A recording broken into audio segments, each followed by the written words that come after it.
I never understood why Russia went there. They were not getting very much out of it.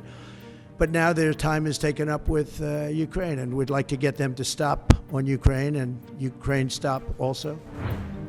In Brussels, European Union leaders are facing an urgent and growing uncertainty as President-elect Donald Trump gears up to return to the White House. At the heart of their anxieties, Trump's unpredictable stance on Ukraine and his confrontational approach to international trade, two factors that threaten to unravel the unwavering support the EU once enjoyed under the steady leadership of the Biden administration. Under Joe Biden, the United States and the EU stood shoulder to shoulder in a historic alliance to back Ukraine in its brutal war against Russian aggression. Billions in military and financial aid flowed to Kyiv, and Europe and the US maintained a unified front, determined to resist the Kremlin's relentless advances. But now, with Trump's imminent return, the EU is bracing for the possibility of a dramatic shift in US policy. Could transatlantic cooperation crumble under his reign, leaving Europe vulnerable?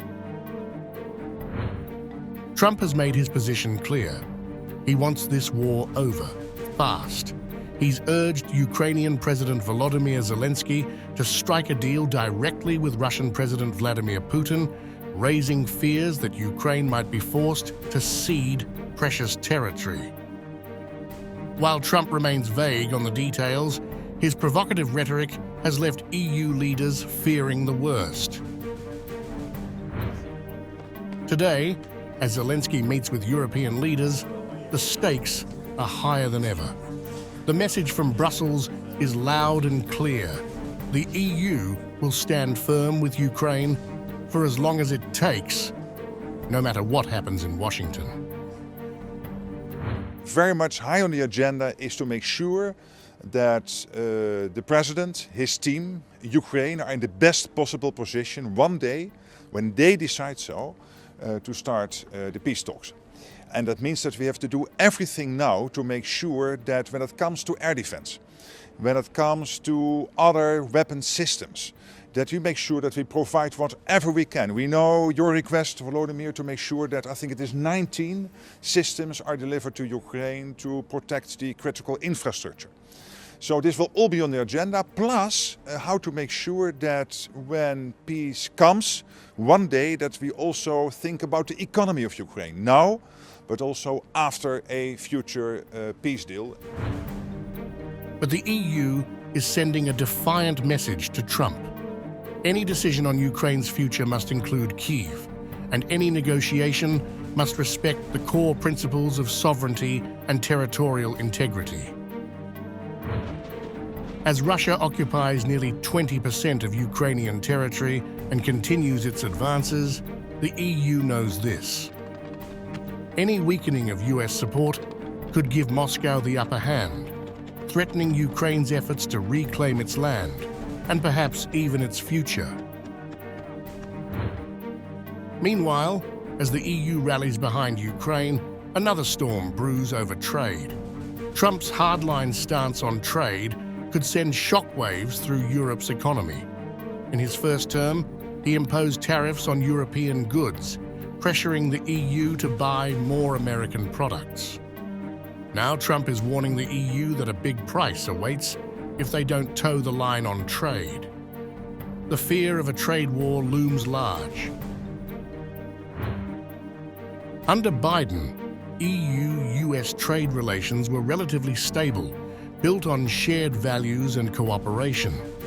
But Trump's return threatens to tear that stability apart, replacing it with a more adversarial relationship. In a desperate bid to avoid tariffs, EU officials are considering drastic concessions, perhaps agreeing to increase imports of US liquefied natural gas or defense equipment. But there's a dangerous catch. These moves could undermine their negotiating power. And as EU leaders brace for the worst, they are determined not to repeat the mistakes of Brexit. In the past, the EU kept the UK from cutting separate deals with individual member states. Now, they must ensure that Trump doesn't exploit divisions within the EU.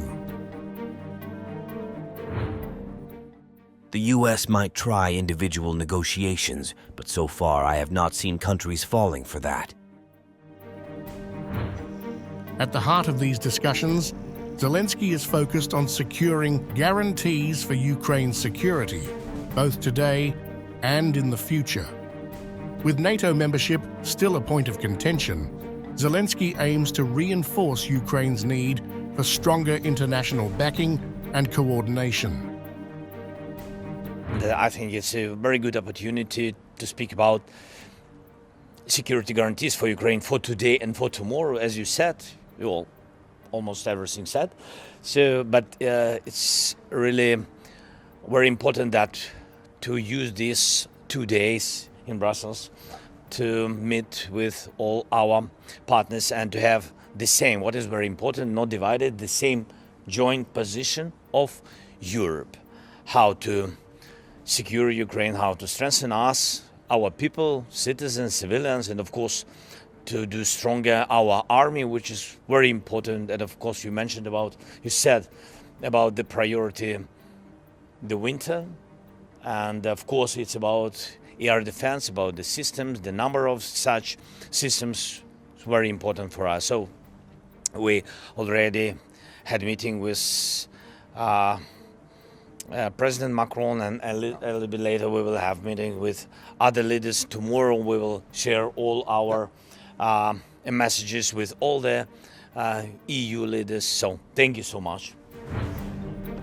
As the summit unfolds, the stakes couldn't be higher. Europe faces a future with a US leadership that is unpredictable, transactional, and perhaps more hostile than ever before. While Europe remains committed to supporting Ukraine and keeping transatlantic ties intact, the shift in US leadership threatens to push EU-US relations into dangerous, uncharted waters. Trump's return to power represents a seismic shift, a far cry from the stability of the Biden era. For the EU, it's a test of unity, resilience, and the very future of its relationship with the United States. The drama is unfolding.